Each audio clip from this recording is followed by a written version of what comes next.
Good day, Mission Podcast community. I'm your host and podcast navigator, Doug Dvorak, and I'm excited to bring you inspiring stories from incredible guests. These individuals are on a mission to create remarkable possibilities that not only enhance their own lives, but also make a lasting impact on the communities and individuals they serve and motivate. Stay tuned for some truly amazing conversations. My guest today is extreme alpinist and uber positive human being, Eva Steinwald. Hi, Eva. Hi, Doug. Good to be here today. My guest today is extreme alpinist and uber positive human being, Eva Steinwald. Hi, Eva. How are you? I'm doing great, Doug. It's such an honor to be here today. Thank you. Well, the honor's mine. Welcome to the Mission Possible podcast. Eva was born in Germany to Czech parents and moved to the United States at age 19. She now lives in Boise, Idaho, where she is a professional real estate broker and owns a karate school. So I have to ask, are you a black belt? I am. Okay, so not only climbing the 7 summits, summiting Everest, Aconcagua, and Denali most recently, but also a black belt who owns her own karate school, serving both as its leader and instructor. However, after 26 years of marriage in 2018, Eva experienced the devastating loss of her husband, her soulmate and best friend. That profound grief sparked something deep within her. Rather than retreat, Eva chose to fully embrace life in all its fleeting, precious moments and beauty. She made a conscious decision to dance with fear and embrace risk, starting with her long-held fear of heights. Her journey toward climbing the 7 summits began after summiting Mount Rainier in 2021. Witnessing melting snow, glaciers, and changing mountain landscapes inspired a powerful mission to raise awareness about global warming by climbing the highest peak on each continent by the age of 70. She's not 70 yet, only 63 years young. And she has stood on 3 of those 7 summits: Aconcagua in January 2024 at the age of 61, Denali in June 2024 at age 62, and in May this year, 2025, stood on the summit of the highest peak on the planet, Mount Everest, at age 63. Is that memory still seared? When we talked initially about the podcast and preparing, you said you were still giddy and yes, experiencing warm fuzzies all over. So it's been Sunday. It's been 4 weeks that I stood on the summit. Wow. And I'm still processing the fact that I stood on the top of the world and that it actually happened. And I have to place things in my house to remind me, yes, I did stand on top of the world. And picture of the summit. But most fun is students, my karate students, met me at the airport when I came back at midnight. And they had posters. And those posters are in my garage where I work out to remind me, yeah, I did actually do that. So it's settling in, but sometimes I'm still hard. It's hard for me to say I stood on top of Everest.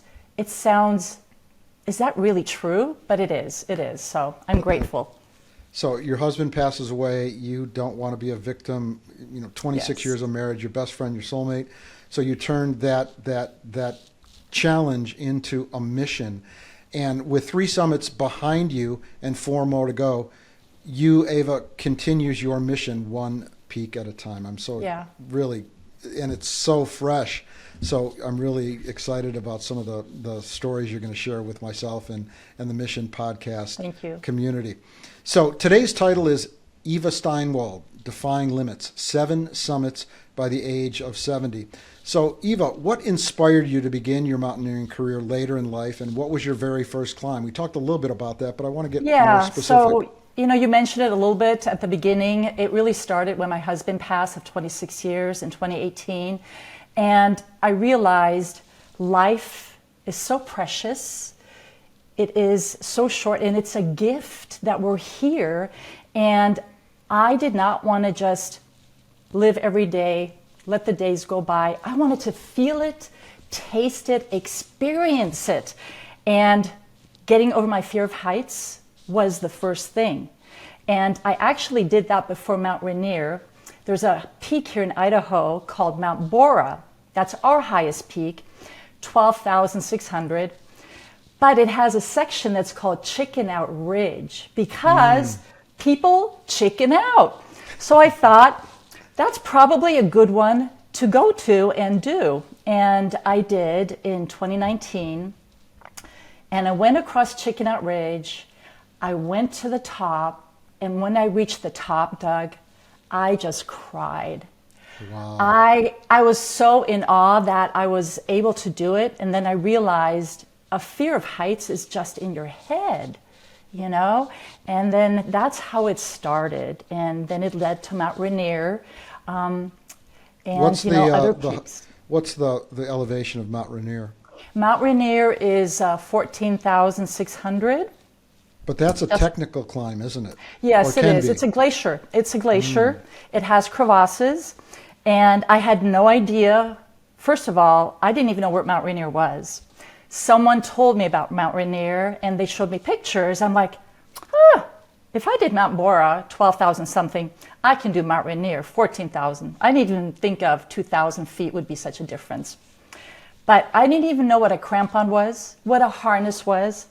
An ice axe. I never wore a helmet, and that's what you need to wear on Mount Rainier. And you go up middle of the night, and then you actually summit at 6 a.m. in the morning. Wow. So you go through the night, and I have to tell you, I felt like I was climbing Mount Everest. I seriously was, because I had a headlamp, I had crampons on.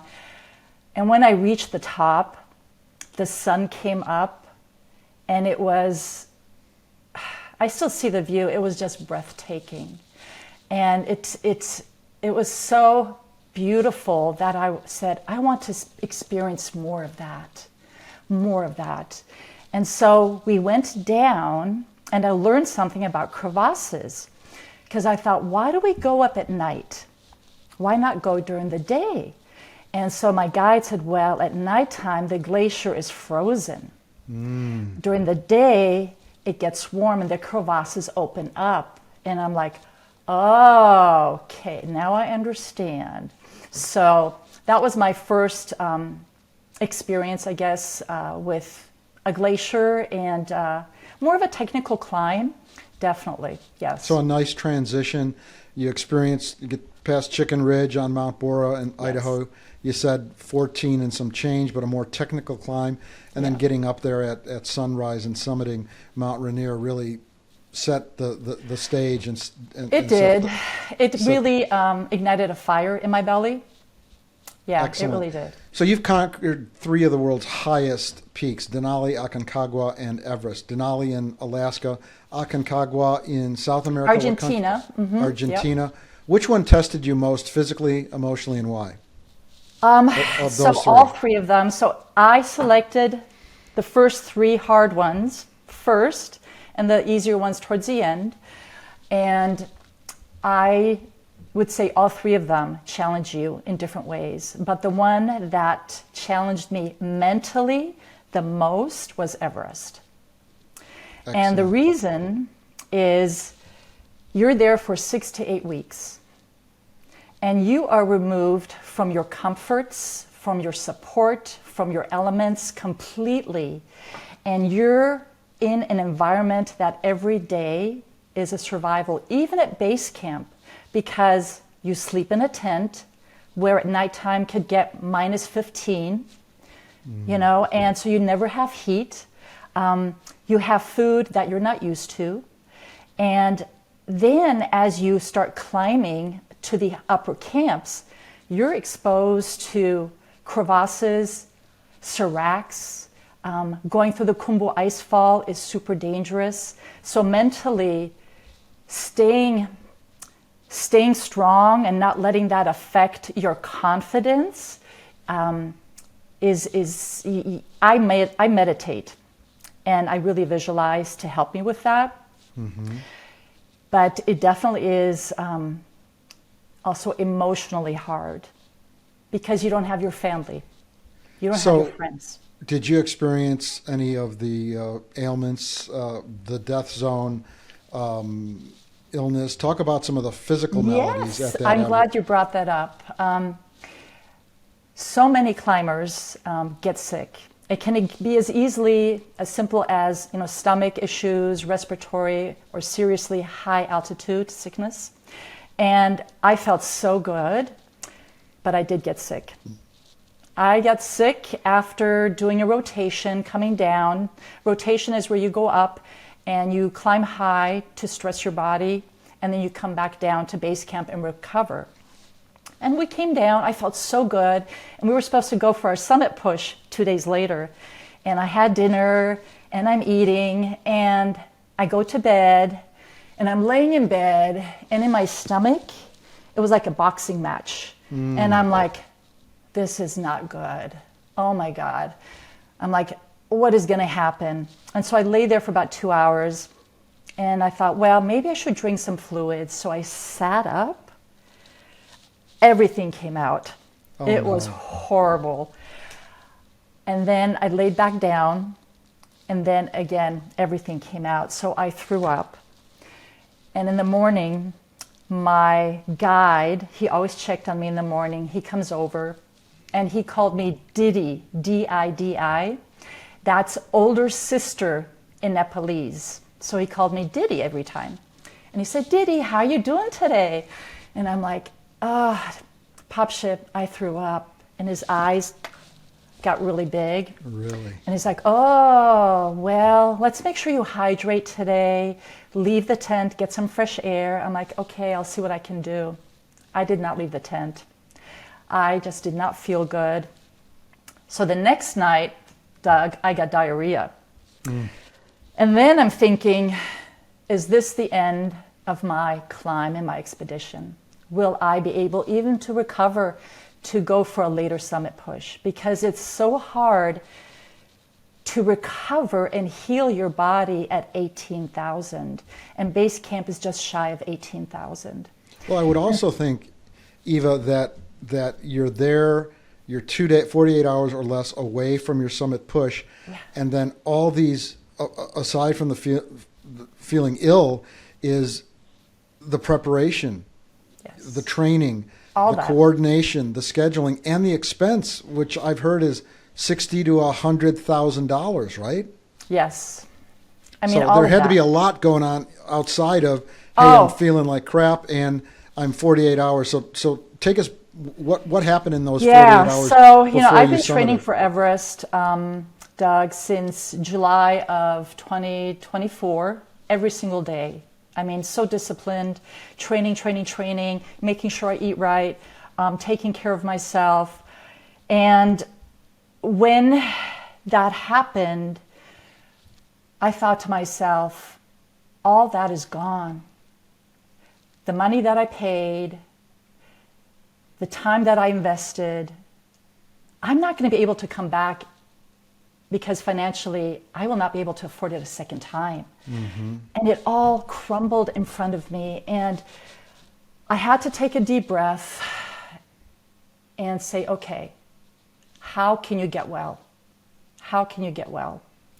And the expedition owner came to me, he said, you're not going to get well here. You have to fly down low. And when he means fly down low is fly down to like 9,000 feet, where there's oxygen and your body can recover and heal. And I got to tell you, the first thing that came to my mind, dollar signs, because that meant I have to take a helicopter by myself for an hour, and I have to pay for that by myself. And so initially, dollar signs were going through my mind. I'm like, can I really afford that? And then immediately I said, there's no other way. You have to afford it, because if you don't, you're not going to summit. But if you go down, at least you have a chance and opportunity to come back and go for the summit. So I opted for the option, and I flew down, was there for 3 days and 3 nights. I meditated, I did breathing exercises, I ate organic food, and amazingly, when I came back to base camp, I was like reborn. I felt like I could run around at base camp 18,000 feet. That's pretty insane. But that was my only option. And if I would not have done that, I would not have summited, not even approached the summit push. Yeah. So I know our listeners are curious. How much was that helicopter ride? Round trip, $3,000. But only And option then the is lodging, because I went to an inn that had organic food, was $900. So that trip cost me $4,000. But if you look at you paying recovered $100,000, and you were able to push to the summit, albeit not 48 hours, 72. Yes. So let's talk about Everest. Can you describe the final push to the summit and what went through your mind as you reached the top? Because when I love watching documentaries on extreme athletes like yourself, extreme alpinists, people that really push themselves. Yeah. But when I think of it, I think of two things. I think of the first, the bottleneck at the Hillary steps and the long line. I think of being so physically, mentally, spiritually exhausted. Mm-hmm. And over the past 1 to 3 days, I've been seeing dead bodies. Then I get to the Hillary step and there's a line, and then I got to make the push to the summit. Yes. Walk us through your summit push and what that experience was like for you. You know, it was a total of 11 and a half hours from high camp, which is 26,000, Camp 4, up to the summit. And we walked through the night. We left at 8:30 p.m., arrived at 7:48 a.m. That's my time that I arrived. Wow. Yeah, and it was nonstop, just walking and walking. And then because it's one line and one rope, you're stuck behind climbers.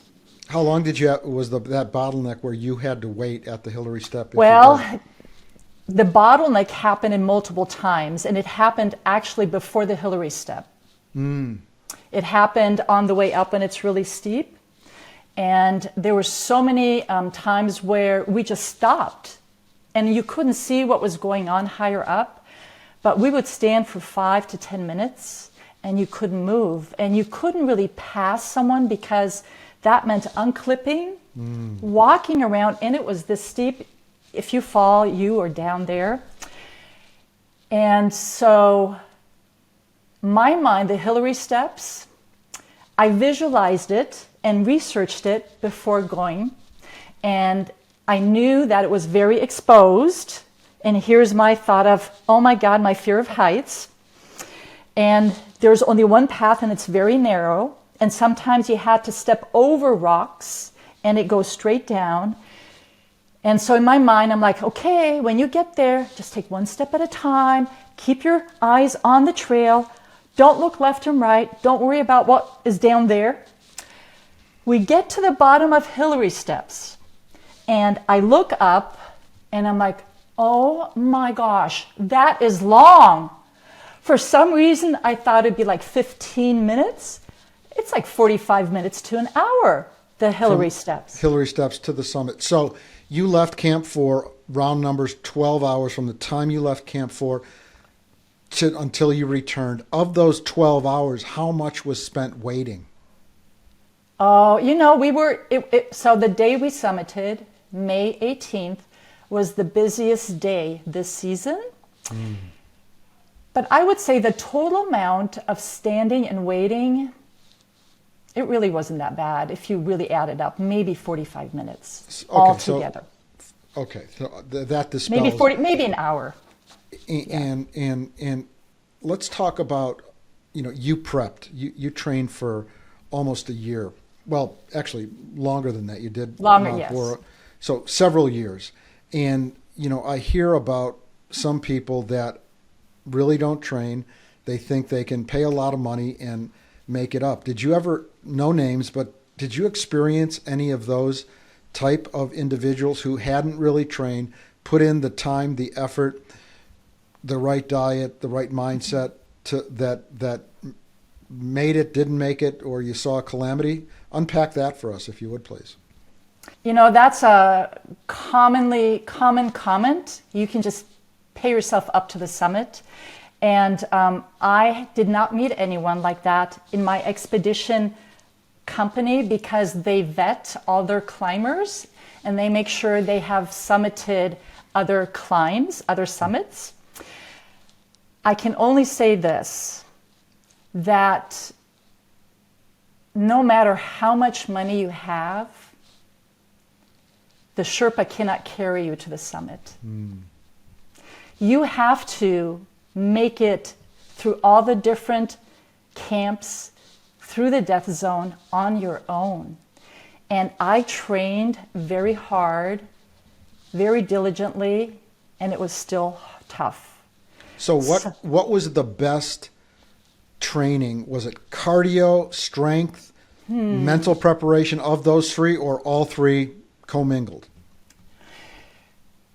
So for my Aconcagua and Denali climbs, I have a strength coach, and I've been with him for like 5 years. Because as you get older, you lose muscle, you lose strength, so that's really important to me. And especially as a female, upper body's not that strong. But for Everest, I invested in a high altitude coach as well. In Boise? No, he is actually in Chamonix. So it was all virtual. Wow, a high altitude. I didn't know those type of coaches existed. Yeah, and his specialty is high altitude, and he is getting a master's in high altitude acclimatization. And so he studies the way the body reacts, what you need to do to prepare. And he climbed Manaslu, which is an 8,000 meter peak, last September without oxygen. Wow. And all by himself. So he understands it. I'm sorry, I didn't mean to interrupt you. For our non-metric friends, 8,000 meters. 8,000 is, I would say, 8,000 would be like 27,000. Wow. Yeah, it's 27. A friend of mine is ill, and he was prescribed a bariatric chamber. Is that the correct? Have you ever used a bariatric chamber? Tell us a little bit about what that does. Yes, so my coach recommended, they call it the hypoxico tent. And my coach recommended, if you want, you can do it for Everest. And you pre-acclimate at home. So instead of being in Nepal for 8 weeks, I was there only for actually less than 6 weeks. And is this a device that you bought, or that you went to a facility in Boise that had one? Yeah, so you rent it from a company here in the United States. They're also in the UK, and they ship you a machine. It's a big generator, and the machine has a hose that is attached to a tent that you put on your bed. And what's this device called again? Hypoxico, Hypi. Hypoxico, let me spell it. That's okay. Hypoxico, I'll find it online. That's fascinating. Hypoxico, Hypoxico. Thank you. So you were able to rent that, and so how many hours a day, or great tell me how question. you use it? So I'm going to go forward and then back. So I flew, normally you fly into 9,000 feet when you go to Nepal. I flew to 14,000. So yes, automatically into 14. So my coach calculates how many days you need to get from 9,000 to 14,000 when you acclimate. And that is 300 hours. I slept in that tent for eight weeks. You slept in the tent. Do you think it helped? It absolutely prepared me to be at 14,000. There's pros and cons. When you sleep in the tent, your body gets stressed because you're sleeping with less oxygen, and your body is trying to produce red blood count cells. So your recovery may not be as good when you train. And I started at 7,000 feet. And eventually I was like at 18,000 feet at the end. So you can adjust the whatever to gradually go from 7. And in increments of how many feet? Usually it was an increment of 1,500 feet. Yeah, 1,500. Excellent. So Did you ever imagine in your younger years that you'd be scaling the world's highest peaks in your early 60s? You know, when I grew up in Germany, I hiked in the Alps, and I would always see the peaks. And even as a child, that was like, I'll never even, reach that peak up there. And I've heard of Matterhorn, the Eiger in Europe, and those are for real alpinists and real serious climbers. And of course, as a child, you know of Everest because it's the highest peak. And for me, Everest was like a different planet. It was like the moon. And only serious mountaineers would attempt something like that. And only a small percentage actually summit. So I never even dreamed that I would be on that list. Never in my wildest dreams. Even if you would have asked me that question 4 years ago when I did Mount Rainier, before I decided to do the 7 summits, even though in my mind, I'm like, I'm doing Everest here. It feels like Everest. Yeah, because I had no idea what Everest was all about and how hard it is. I never even thought, even 4 years ago, that I would do Everest. No. Eva, so talk to me about the training regimen at a high level. So you've been training for Everest for years, but walk us through a typical day of training, because you said you after summiting Aconcagua, or was it Denali? Yeah, mm-hmm. Denali. You said Denali. I got 10 months. I've got 10 months to train. Walk us through your day-to-day routine. Well, I knew my strength training coach would not be enough. I really wanted to increase my chances of success. And I heard of my coach that he does high altitude coaching. So I reached out, and I really did not understand the thought process, what he's putting me through. How is that going to help me? But it worked. So it started out with interval running, uphill interval running. I mean, to the point where I would like throw up almost. It's so hard.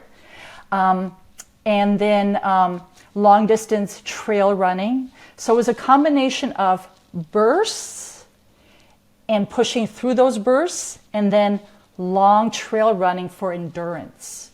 It really was a combination of both. For the first, I would say 4 or 5 months, what he prescribed. And then after that, it was all about carrying heavy pack.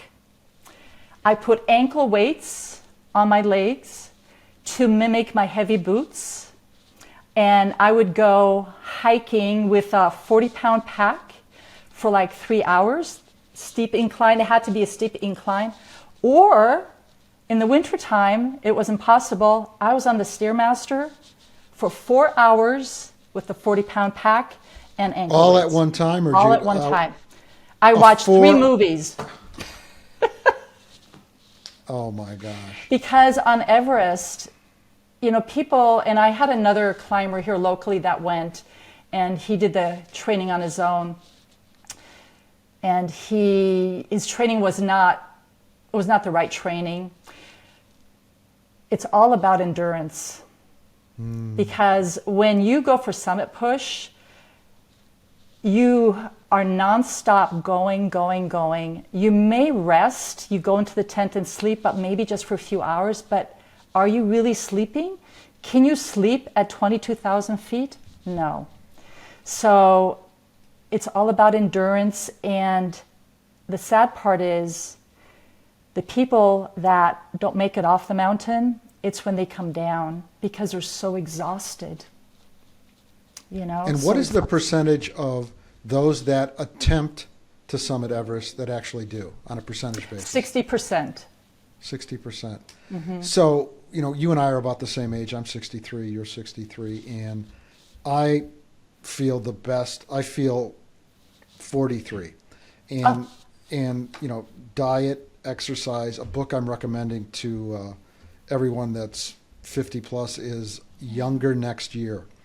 It's amazing, and it really is written for people our age or that are, transitioning to, retirement or active retirement, I should say, or semi-retirement.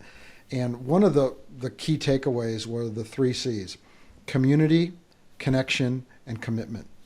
And as we grow older, having a community of like-minded, for you it might be, extreme athletes, your family, your friends, your new communities that you've made, those deep emotional bonds and connections, and that commitment. And for a lot of people, especially in my sphere of influence, my friends have worked really hard. They've done well. And what they want to do at 63 is downsize, play golf, nothing wrong with that, have a few cocktails every day, not climb Everest. And I'm not suggesting that everybody does, but I think having that community of active, like-minded, positive, moving people, and not looking down all the time that each one of our cohorts in this country, too much frickin' screen time. Yep. Unplug, look up, get outside. Smell. I mean, Listen. I'm an avid pickleball fan. I just played in a tournament in McCall this past weekend, and to be outside untethered with a community of like-minded people that are engaged in living, positive, no drama, no BS, a connection of something that we love, and then a commitment to wanting to get better. So as people slow down as they get older, but you haven't, you've accelerated. What internal shift or belief system allowed you to break that mold? I know part of it was the unfortunate passing of your husband in 2018, but for some people that happens and that steamrolls them, and they perhaps, TV, overeat, drugs, alcohol, lack of activity. Talk to us about that internal shift in your belief system now that broke that mold, that is allowing you to climb the highest summits on the planet. I've always been active, but what really pushed me over the cliff, my father had Alzheimer's, and this was in 2013. And he was my father, and he passed away. He died in front of my eyes. And when he passed, and I don't think I was really aware of it at that time, but looking back, the transition I did from 2013 to 2018 and to now is I was so determined, I'm going to have a healthy brain. I'm going to do whatever I need to do. I'm going to exercise hard, get that blood flowing through my brain so I don't get Alzheimer's. Of course, I didn't really know anything about Alzheimer's and what can prevent it, but in my mind, that was, I'm going to do that. And I started to do Spartan races and really do crazy things because I thought, you know what, if I do this, I'm never going to get Alzheimer's. Of course, anybody can get Alzheimer's, but that was kind of, looking back, that really was my initial push. Your dad's Alzheimer's in 2013 was the impetus. Yes, it really, Wow. and initially I didn't realize it, but looking back a few years ago, I was looking at my path and the taste I have for living. And I think part of it also is my martial arts training. You have just a mindset of living in the moment, in the now, and not in the past, because the only time you have is what you and I have right this second. That's the only moment and only time that we have. So it's important to live in the now. And that is part of it as well. But definitely my dad's Alzheimer's illness and the way he passed and who he became with that illness was very brutal. And I was like, it's not going to happen to me, but it can happen to anybody. Now I know, but yeah. My mother-in-law and I, who were very close, I held her in my arms. She had advanced Alzheimer's. She died in my arms, so I know what that's like. But a couple takeaways I've taken already, which are many. You have a taste for living. I love that.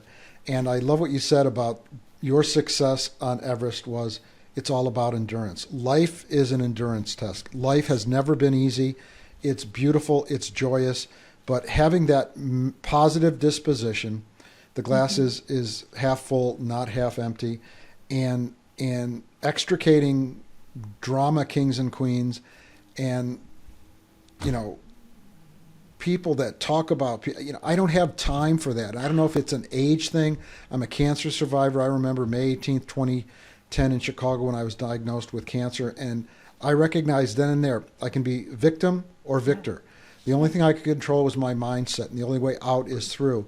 And I recognized once I recovered that each and every moment I'm hyper vigilant and focused on time and how I invest it. And I only invest my time, and it might sound cavalier, into things that I value. My family, my health, my friends, and I've extricated. I don't need 100 friends on Facebook. I don't need, if I have 5 great friends, that's all I need. So let's talk about, have you faced any age-related limitations or health concerns on your climbs, and how did you navigate them? You talked about being sick on Everest. That really, I don't know that was an age-related limitation, but anything else on age-related limitations and how you navigated those? I have to say, I have not. I know it's nothing age related. The only health concern and issue that I had was when I got sick, and I had to recover from that. But besides that, I've been I knock on wood, I feel very blessed that I have been healthy on my climbs.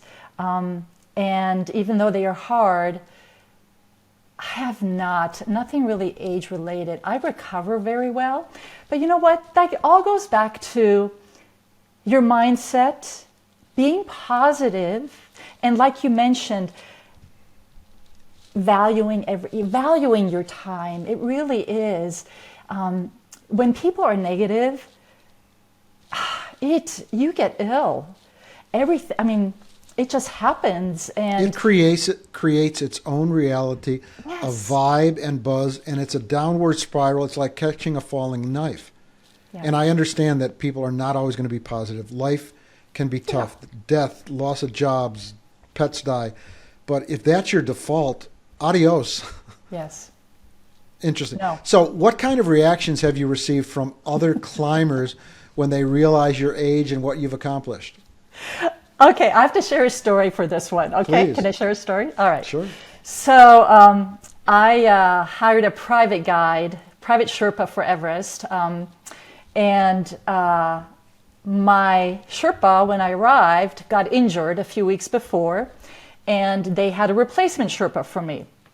And so I meet my Sherpa. His name is Papshe, short for uncle. And we bonded. He was spectacular. He was, any other climbs I'm going to do in the Himalayas, he's going to be my guide. We bonded and got very close. But this is the story. At the end of the expedition, where we were really close and open, we talked about anything. He said, Didi, when I heard that I'm going to be guiding a female that's 63 on Everest, I was not too excited.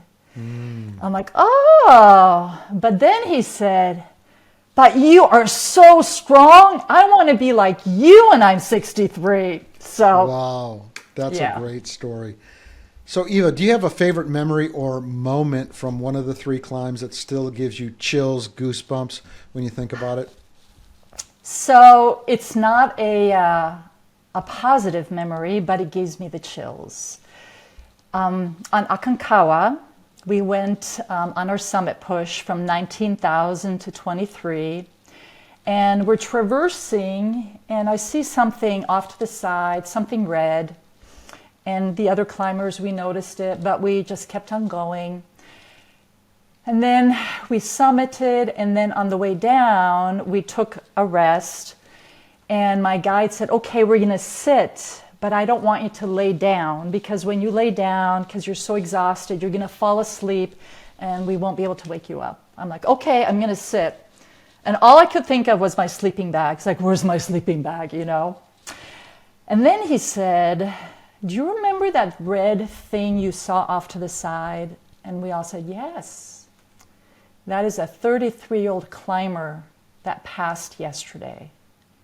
And the helicopter has not been able to pick him up yet. How did he pass? I have goosebumps. And I thought to myself, well, you hear of people passing and dying, but until you actually then see it, it becomes reality. And you realize these mountains are dangerous. And that definitely, even now, it gives me the chills. Do you know how he passed? I think from exhaustion. Yeah. Wow. Yeah. So Eva, you're back a couple years ago, and you're focused, and you're proclaiming 7 summits, and then Everest. How did your friends and family react when you told them you planned to climb Mount Everest? So my friends, they're like super excited because they know I like to do crazy things, but they're super excited, especially my karate students. They're saying, oh, my Shihan, she's gonna climb Everest, right? My family, a little scared and worried because my brother, he's my only family I have. He knows how serious and dangerous Everest is because you hear of people dying up there, and there are so many bodies up there. And he was definitely worried, but he was super proud when I made it and when I came back. And he made me proud where he took my summit picture and used it in his business brochure. Wow. Yeah, as achieving higher levels, of service. And he has me in his brochure. And so I know he's super proud of me, but I also know he was really, worried. Yeah. Yeah. So Eva, mountaineering requires risk. Have you had any close calls on the mountains that changed your perspective on life or death?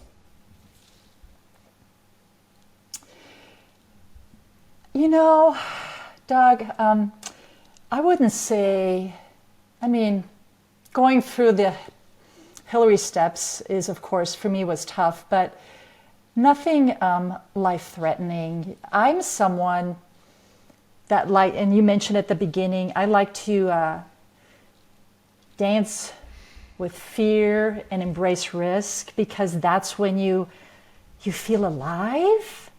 And you keep on living and you keep on growing. And so I've been fortunate, and I'm sure because I'm going to continue climbing, I will probably come across some of those. But hope, up to now, I've been fortunate now. I love what you and just said. And I'm also fairly new at this. You said dance with fear and embrace risk? Yes. I love that. So how you're in the death zone. How do you stay mentally sharp and resilient at high altitudes where focus and attitude can mean survival? Yeah, so the death zone is kind of scary. First I thought, can I take my mask off to eat something? Am I going to suffocate? That's the first thing I was thinking. But yes, you can take it off. Just don't move a lot, but you can eat and everything. It's really keeping a calm mind. And I like to visualize the day before where we're going to go and how it's going to be. So I'm mentally prepared. And I also meditate, and that's part of my visualization, is calming myself, and that keeps my mind strong. And even though I may be exhausted and tired, I'm able to push on. And it's in the death zone, when you go up, it's one step at a time. It's that fast, 1 step, 2 step. It's very slow. And then, of course, you want to make sure that you hydrate, because if you don't hydrate, your mind and your body starts breaking down up there. You can't really eat up there. But definitely visualizing the day before, and then taking it 1 step at a time and not worrying, because I started for a moment we were going up and it was really steep and I was looking up and then I looked down and I'm like, how am I going to get back down? And I was looking down and I'm like, don't even think about that. Just think about going up. And I had to do that because it's freaked me out looking down because it's that steep. Just looking down, Doug, I got dizzy. I'm like, I can't look down. I need to look up. Yeah. That's awesome. Eva, you've done 3 of the 7 summits. What is the next summit you're planning and when? Yeah. Well, I'm hoping and I'm planning on doing 2 next year. I want to do Kilimanjaro. I haven't done Kilimanjaro. And of course, I want to do safari when I'm there. And then I'm going to do Mont Blanc, which is in Chamonix. There's 2 lists of 7 summits. There's Elbrus, which is in Russia. And then there's the Mont Blanc one in France and Switzerland. No, France. So I'm going to do Mont Blanc. I'm not going to do the one in Russia. Yeah, they might keep you. Yeah. So yeah, they might keep me. So I am not going to support Russia, and then I may not come out because of my background. Yeah. So what's one piece of gear you can't live without on the mountain, and one luxury item you still sneak into your pack? So when you get your packing list from your expedition company, they tell you, how many underlayers to bring and how many this, because you only have so much space and everything weighs and takes space. And usually they tell you bring so many socks, maybe 3 pairs of socks. I like clean pairs of socks.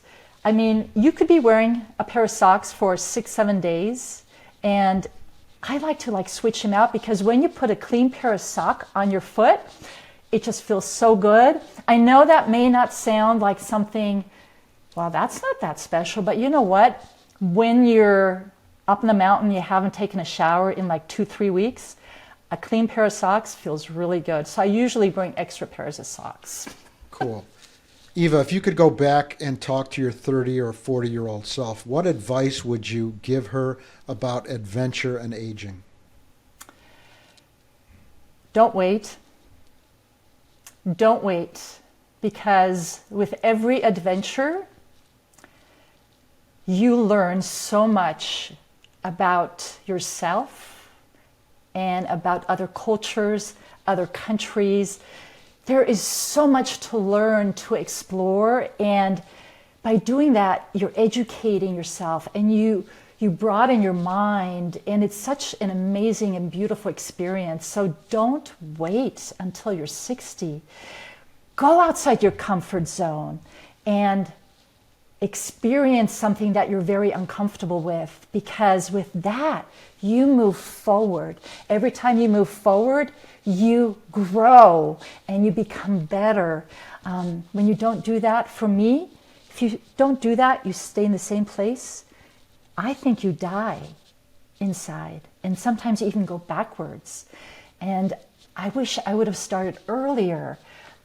But you know what? I'm going to keep on going. I'm 63, another 40 years. So good for you. When growth stops, decay begins. Last question before we get into the rapid fire lightning round. All right. So, Eva, what message do you hope your story sends to people who think it's too late to start something big? For me, age is, people say age is just a number. I think for me, age is just a statement. Age is not who you are. Age is not what you can experience. And so when people think, oh, it's too late, well, if you don't start, then it is too late. You have to start. It's never too late. But if you don't start, it is too late. Excellent. Yeah. So, Eva, I'm going to start the rapid fire lightning round. 1-word response or a short phrase. Are you ready? Okay, I got it. First summit you ever reached? Mount Bora. Favorite mountain so far? Everest, by far. Hardest moment on Everest? Passing 3 bodies going up. High altitude guilty pleasure? Oh my gosh. Haribo gummy bears and a Coke. And I don't drink that, and I don't eat it. High altitude guilty pleasure. Snicker bar. Go-to trail snack. Actually, that was a Snicker bar. I'm sorry. So Snicker bar was the high-to trail snack, and guilty pleasure is a Coke. A Coke. Mountain you're dying to climb next. Ama Dablan, which is the Matterhorn in Himalaya. One word to describe Denali. Relentless. Age is just a statement. I love it. Music, silence, or podcasts when hiking. Music, no risk involved. Silence when there's risk involved. Excellent. So your dream climbing partner, living or historical? Jimmy Chin. I would love to climb with him. So if you're watching, you better reach out to me. All right, Jimmy Chin. Yeah. Awesome. I have grown. I have been engaged in your story and your vision of Seven Summits by 70. My guest has been Eva Steinwald from Boise, Idaho. She is on a quest in the next 7 years to summit all 7 summits, the top and highest on each one of the 7 continents. Eva, I know you do a lot of things. You're a real estate professional. You own a karate studio. You're a black belt. You might do some speaking. If our podcast listeners want to reach out to you, how can they get in touch? There's different ways. I'm happy to give my email, but also I'm on Instagram and Facebook. And Instagram and Facebook, it's the same. It's 7 Summits, the letter X, 70. Numeral 7 Summits, the letter X, X, 70. 70 numeral. Yes. So 7 Summits X 70. Yes. Awesome. Yeah. Thank you so much, Eva. It's been a high honor and privilege. And thank you to our Mission Possible podcast community. Check us out on missionpossible.biz. Like us, subscribe, and thank you for your time. Carpe diem.